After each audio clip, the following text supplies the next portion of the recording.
Walang makapaghiwalay sa atin sa pag-ibig ng Diyos, pero maliban lang sa ating pagkakasala. Ano ba ang layunin ng pag-ibig ng Diyos at gaano kalawak ang pag-ibig ng Diyos sa atin?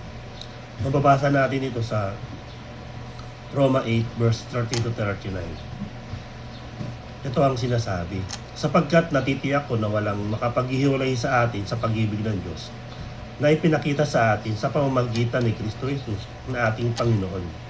Maging kamatayan o buhay, mga anghel o anumang makapangyarihang espiritu, ang kasalukuyang panahon o ang inaharap ng mga makapangyarihan, ang mga nasa ibaba o nasa itaas o kahit ano pang mga bagay sa buong mundo ay hindi makapaghiwalay sa atin sa pag-ibig ng Diyos. Excuse me. Gaano ito magiging ganap sa ating buhay at gaano katotoo ang verse na nabasa natin. At mapapansin natin dito na may isang bagay na hindi nabanggit. Ito yung pagkakasala. Ano ba ang pagkakasala at ano ang pinagmulan nito? Kung mababasa natin ang Genesis chapter 3 verse 1 to 7, ito ang nilalaman. Ang pagkakasala ng tao. Sa lahat ng hayop na nilikha ng Panginoong Diyos, ang ahas ang pinakatuso. Minsan tinanong ng ahas ang babae, totoo bang pinagbabawalan kayo ng Diyos na kumain ng bunga ng alinmang puno sa halamanan? Sumagot ang babae, makakain namin ng kahit anong bunga ng puno rito sa halamanan, maliban lang sa bunga ng puno na nasa gitna ng halamanan. Sapagkat sinabi ng Diyos na hindi kami dapat kumain o humipo man lang ng bungang puno iyon. Kapag ginawa namin iyon, mamamatay kami. Pero sinabi ng ahas, hindi totoong mamamatay kayo. Sinabi ng Diyos yan dahil alam niya na kapag kumain kayo ng bungang iyon, mabubuksan ang mga isip ninyo at magiging katulad niya kayo na nakakaalam ng kung ano ang mabuti at masama. Nang pinagmasdan ng babayang puno, napakaganda nitong tignan at ang bunga ay parang masarap kainin. At dahil sa pagnanais niyang maging marunong, pumitas siya ng bunga at kumain ito. Binigyan din niya ang kanyang asawa na kasama niya at kinain din ito. Pagkatapos nilang kumain, nalaman nila kung ano ang mabuti at masama. At napansin nila na hubad pala sila. Kaya pinagtagdi-tagdi nila ang puno, ang mga dahon ng puno ng igos para ipantakip sa kanilang katawan. Ito po, binasa ko hanggang chapter 7 lang. Pero mas maganda sana kung mababasa niyo yung buong chapter ng Genesis 3 para na mas lalo niyo malaman kung bakit na kasala ang tao. Dito mapapansin niyo na pinagbabawalan ng Diyos sina Eva at Adan na huwag kumain ng puno sa gitna ng halamanan. Yun yung puno ng kaalaman. Pero nilinlang sila ng ahas. Kaya natukso sila na kumain ng bunga na pinagbabawal ng Panginoon. Mapapansin natin na yung pagkakasala ng tao ay hindi lang basta pala sa paggawa ng masama. Na akala natin pag nakagawa tayo ng masama, yun na yung pinagmula ng pagkakasala natin. Hindi pala, sinasabi dito sa Genesis 3, ang pinagmula ng pagkakasala ng tao ay ang pagsuway sa Diyos. Kasi binilinan sila na huwag silang kumain ng puno na nasa gitna ng halamanan. Pero dahil sa pagnanais nila na malaman ang katotohanan, naninlang sila ng ahas, kaya kinain nila yun. Sinuway nila ang Diyos. Doon nagsimula ang pagkakasala ng tao sa pagsuway sa Panginoong Diyos. Kaya tandaan po natin na sa pagsuway natin sa Panginoong Diyos, sa lahat ng sinasabi niya sa atin, yun yung naghihiwalay sa atin sa pag-ibig niya, at yun ang pinagmumulan ng ating pagkakasala, ang pagsuway sa Kanya. Sa Epeso, mababasa naman natin, ay hindi pala sa Isaias 59 verse 2. Ito ang basahin natin. Ang inyong mga kasalanan ang siyang naglayo sa inyo sa Diyos, at iyon ang dahilan kung bakit niya kayo tinalikuran at ayaw nang makinig sa inyong mga dalangin. Dahil sa pagsuway natin sa Panginoon na nagkakasala tayo, yung mga dalangin natin na hindi nangyayari dahil sa patuloy tayong sumusaway sa Kanya, tinalikuran tayo ng Diyos dahil sa makasalanan nating pag-iisip at mga gawain. Kaya sinasabi ng Biblia sa atin na sumunod tayo sa Panginoon. Ang patuloy natin pagsuway sa Kanya ang nagdudulot sa atin ng kasalanan na patuloy tayong napapalayo sa Kanya. Kaya yung binasa natin na Roma 8, paano ito magiging ganap sa atin at paano magiging totoo yung verse na yun kung patuloy naman tayo nagkakasala sa pagsuway sa Panginoon. Excuse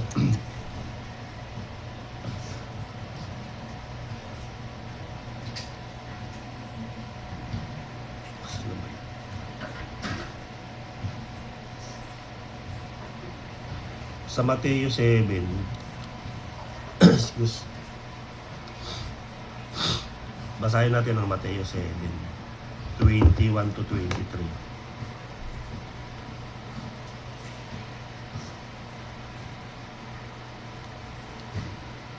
Kasi meron diba sa atin na sinasabi nila na kilala na lang ang Diyos, na nananampalataya sila sa Diyos, pero kung babasahin nila yung Mateo 7, 21 to 23, ito yung mababasa natin. Hindi kikilalanin ng Diyos ang mga gumagawa ng masama. Marami ang tumatawag sa akin ng Panginoon, pero hindi ito nangangahulugan na makakapasok sila sa kaharian ng langit. Ang mga tao lang na sumusunod sa kalooban ng aking Ama na nasa langit ang mapapabilang sa kanyang kaharian. Yun yung verse 21. Mapapabilang lang tayo sa kaharian ng Diyos kung tayo ay susunod. Ibig sabihin, pag sumuway ka, malabo yun. Kasi ang pagsuway ay ang simula ng pagiging makasalanan mo. Dahil pwede ka makagawa ng mga masasamang gawain dahil sinuway mo ang Panginoon. Marami ang magsasabi sa akin sa araw ng paghuhukom, Panginoon, hindi ba't sa ngalan nyo ay nagpahayag kami ng inyong salita? Nagpalayas ng masamang espiritu at gumawa ng maraming mala. Yun sasabihin ko sa kanila na hindi ko kayo kilala. Lumayo kayo sa akin, kayong mga gumagawa ng masama. So yung paggawa natin ng masama na nagsisimula sa pagsuway sa Panginoon, ito yung naglalayo sa atin sa Panginoon. Kaya yung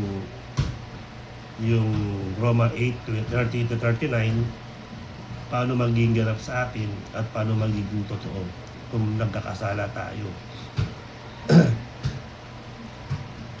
Excuse. Ano ba ang sinabi ng Panginoong Hesus sa pagkakasala? Sa mababasa natin sa Juan 8, excuse, verse 34. Ito ang sinabi ng Panginoong Hesus. Sumagot si Hesus, sinasabi ko sa inyo ang totoo, ang sinumang nagkakasala ay alipin ng kasalanan. So pagpatuloy tayong sumusaway sa Panginoon, nagkakasala tayo, nagiging alipin tayo ng pagsuway. Kaya ito ang nag-aalipin sa atin sa pagiging makasalanan natin, ang pagsuway sa Panginoon. Excuse me. Paano tayo mapapalaya sa ating pag-aalipin sa kasalanan? Ang kasalanan, nalalaman natin ito sa pagsuway dahil sa kautusan. Nagbigay ang Panginoon ng kautusan na yung mga ipinagbabawal niya na lagi nating sinusuway, kaya nagkakasala tayo. sa Juan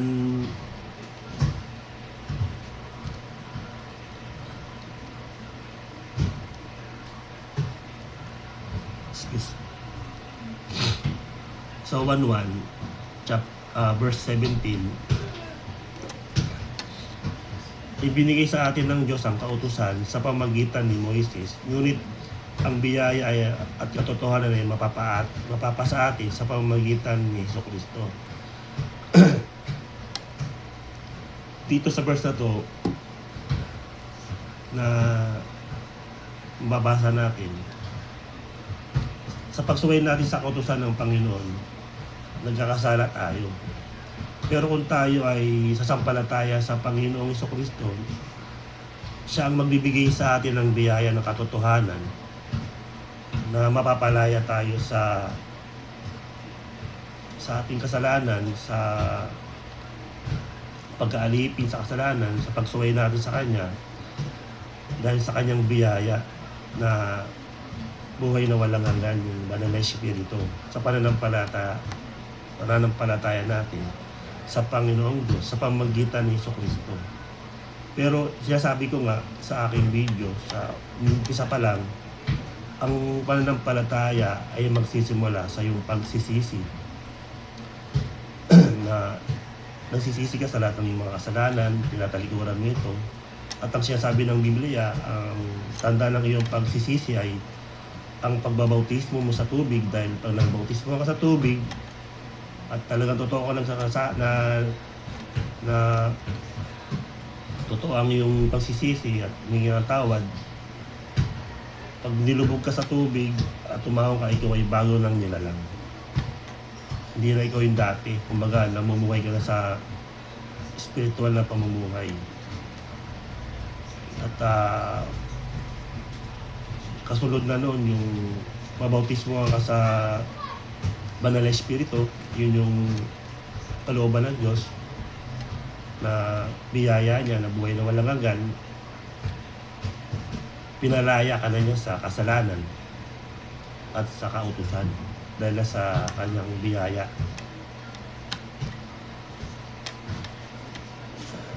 Sa Galatia, basahin natin ang Galatia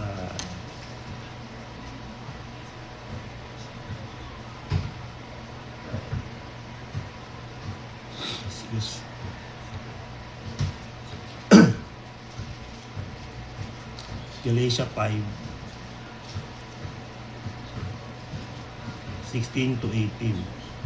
Ang pamumuhay sa banal na Espiritu. Kaya mamuhay kayo ayon sa nais ng banal na Espiritu, para hindi ninyo mapagbigyan ng pagnanasa ng laman. Sapagkat ang ninanasa ng laman ay laban sa nais ng Espiritu. Excuse me. Sorry po. Sapagkat ang ninanasa ng laman ay laban sa nais ng Espiritu, at ang nais ng Espiritu ay laban sa ninanasa ng laman. Magkalaban ang dalawang ito, kaya hindi ninyo magawa ang gusto ninyong gawin. Ngunit kung nagpasakop na kayo sa banal na Espiritu, hindi na kayo sakop ng kautusan. Yun po. Kung tayo po ay sumasampalataya sa Panginoon sa pamamagitan ng Panginoong Jesucristo, at tayo ay nagpabautismo, pinautismohan tayo sa tubig at sa banal na Espiritu, tinanggap natin ang kalooban ng Diyos, ang kanyang biyaya, ang banal na Espiritu, at kung nasa atin ang banal na Espiritu niya, tayo po ay pinalaya na sa kautusan at nasa biyaya na tayo ng Panginoon. Salamat sa Panginoong Jesucristo.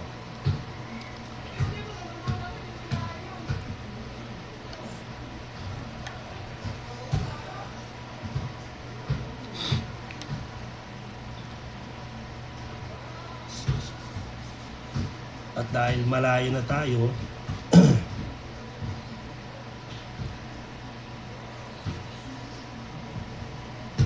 basahin natin ang unang Juan 3, 6 to 9. Ang sinumang nanatili kay Kristo ay hindi na nagpapatuloy sa kasalanan. Ang nagpapatuloy sa kasalanan ay hindi panakikita o nakakakilala sa Kanya. Mga anak, huwag kayong padadaya aninuman, ang sinumang gumagawa ng tama ay matuwid, tulad ni Kristo na matuwid. Ngunit ang nagpapatuloy sa kasalanan ay ang kampo ng dyablo. Dahil ang dyablo ay gumagawa na ng kasalanan mula pa sa simula, ito ang dahilan kung bakit naparito ang anak ng Diyos upang wasakin ang mga gawa ng dyablo.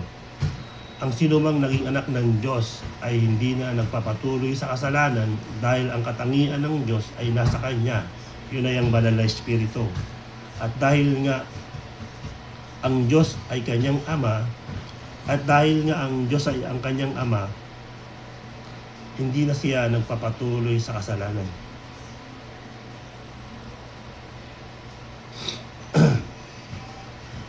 Yung sinasabi na sa simula pa lang gumagawa na ang dyablo ng kasalanan, yung nabasa natin sa Genesis 3 verse 1, yung buong Genesis ko nabasa ngayon, yun yung pagkakasala natin na pagsuway. Ang simula yun dahil sa panlilinlang ng ahas kina Eva at Adan. Yun yung dyablo na nanlilinlang sa atin.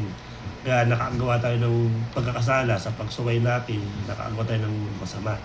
Pero dahil sa pananampalataya natin sa Panginoong Kristo, pinagkalooban tayo ng banal na Espiritu, kaya hindi na tayo sakop ng kasalanan.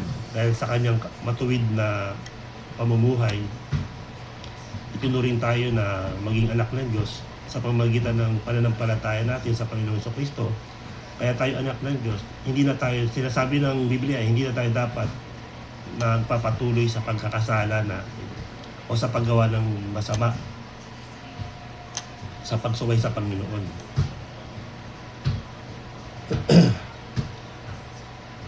Sa Roma 8, kung mababasa natin, Roma 8 verse 1-2.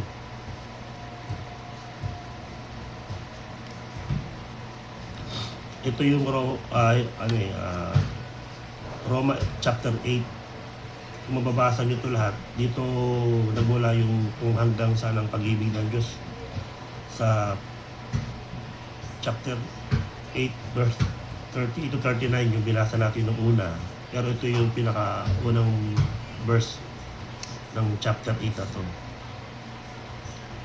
Pamumuhay na ayon sa banal na Espiritu.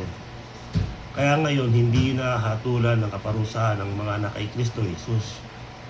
Sapagkat sa pakikipag-isa natin kay Kristo Jesus, pinalaya na tayo sa kapangyarihan ng kasalanan at kamatayan sa pamagitan ng kapangyarihan ng banal na Espiritu na nagbibigay buhay. So kung babasahin pala natin yung buong chapter 8 ng Roma, pamumuhay ito sa banal na Espiritu. Ibig sabihin, kung tayo sumampalataya sa Panginoong Diyos sa pamagitan ni Kristo at tayo ay nagpabautismo at tayo ay namuhay na sa banal na Espiritu, sa spiritual na pamumuhay na sa atin ng banal na Espiritu, pinagkaloob niya, kailangan tayo mamuhay sa banal na Espiritu. At ito yung sinasabi ng Roma chapter 8. Kaya kung babasahin mo yung pinakadulo nito, yung verse 38 to 39, hindi tayo mapapahiwalay sa pag-ibig ng Diyos dahil tayo ay nasa biyaya na ng Diyos. Nasa atin ang kanyang banal na Espiritu. At ito ang nagpapaalala sa atin na lumayo tayo sa pagkakasala, sa pagsubay sa Diyos at gumawa ng masama. Kaya mainam na basahin natin itong buong chapter 8 ng Roma. At dahil doon, basahin natin ang 1:3. Madalas natin marinig to na binabanggit. Ang John 3:16 to 17. Yung iba kasi John 3:16 lang lagi binabasa. Pero samahan nyo ng 17. Mas malaman nyo yung mensahe doon. Sapagkat ganito ang pag-ibig ng Diyos sa mga tao sa sanlibutan. Ibinigay niya ang kanyang bugtong na anak upang ang sino mang sumampalataya sa kanya ay hindi mapahamak, kundi magkaroon ng buhay na walang hanggan. Ituloy natin sa 17. Sapagkat hindi sinugo ng Diyos ang kanyang anak dito sa mundo upang hatulan ng parusa ang mga tao, kundi upang iligtas. So kung babasahin mo yung John 3:16, isama mo yung 17. Kumbaga kung sasampalataya tayo sa Panginoong Kristo,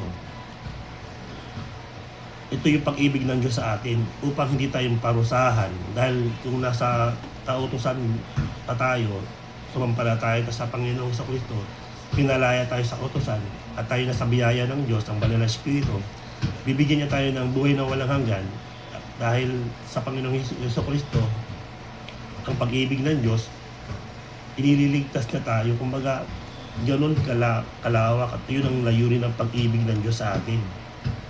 Upang tayo ay iligtas sa ating mga kasalanan at kung tayo ay mamatay sa piling ng tulong ng Banal na Espiritu, makapiling natin ng Diyos Ama. Ito ang sinasabi ng Biblia. At kung tayo ay nabautismuhan sa Banal na Espiritu, tinanggap natin ang kalooban ng Panginoon, tandaan po natin ang Banal na Espiritu ay may kalakip na bunga. Ito po yung binasa natin nung nakaraan, yung Galatia 5. Galatia 5:20-23.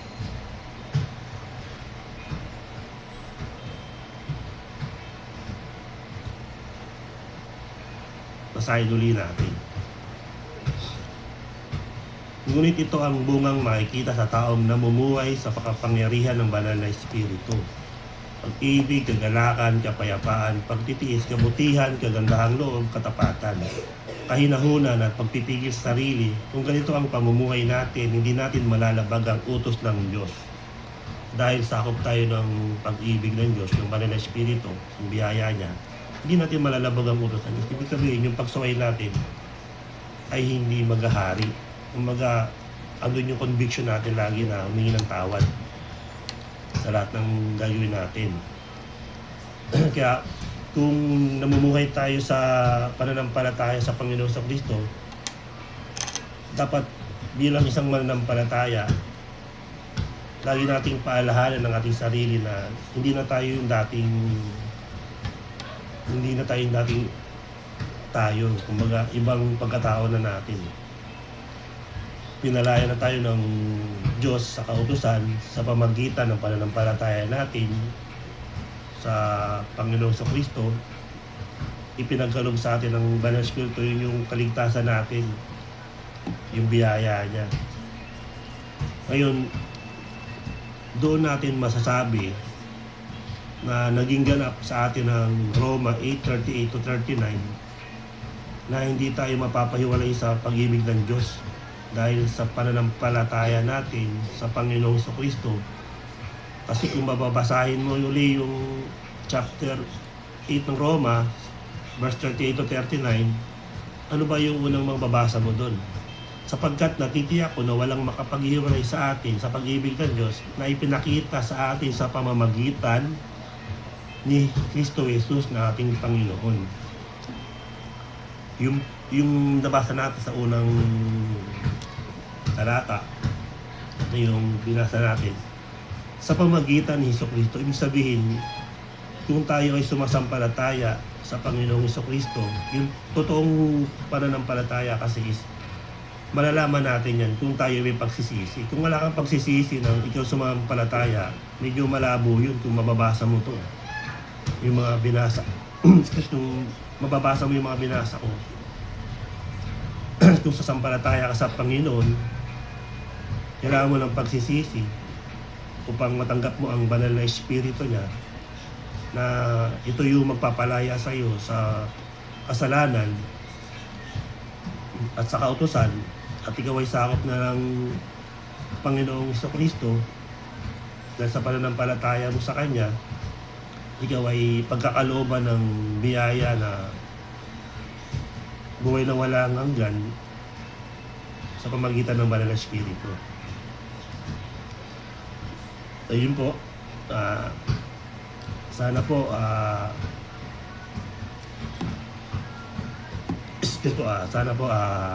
patuloy po kayong nanonood ng video ko para mas lalo po kayong magkaroon ng kaalaman patungkol sa katotohanan na sinasabi ng Biblia sa atin na tayo ay makasalanan at dahil sa ating pagkakasala, tayo ay napalayo sa pag-ibig ng Diyos.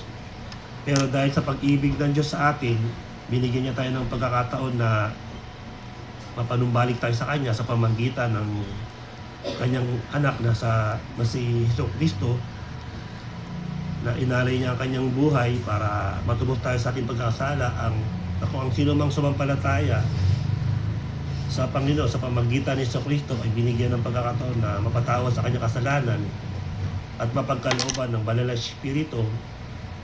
Ang Banal na Espiritu ang siyang tanda ng ating na tayo na sa Diyos at ang katiyakan ng ating kaligtasan pagdating ng araw. Kung napanood mo yung unang video ko, nabanggit ko yan sa Efeso 4:30 na hindi tayo pababayaan ng Diyos dahil nasa atin ang Kanyang Banal na Espiritu. Yun po, muli po na papasalamat ako sa mga sumusuporta sa video ko, ng mga nanonood. Kung may mga mahal po kayo sa buhay, kung sakali po na gusto nyo i-share yung video ko para sa kaligtasan nila, kung papanoorin nyo po yung video ko mula nung una hanggang sa pang-apat na video ko na to, malalaman nyo po yung kaligtasan natin at kung ano yung mga pinagmumulan ng ating mga pagkakasala. At yan ang mensahe ng Diyos sa atin na tayo mapanumbalik sa Kanya dahil nalalapit na ang Kanyang ang paghahari ng langit sa muling pagbabalik ng Panginoong Jesucristo. Kaya kailangan po natin sumampalataya tayo sa Panginoong Jesucristo pang magkaroon tayo ng kaligtasan. Muli po, salamat po sa lahat. Dalangin ko po na magkaroon kayo ng relasyon sa Panginoon. Matanggap nyo ang pag-ibig at habag ng Diyos, ang kalayaan, kapayapaan sa inyong buhay sa pamamagitan ng Panginoong Kristo, taglay ang Banal na Espiritu. Muli po, salamat po at God bless sa inyong lahat.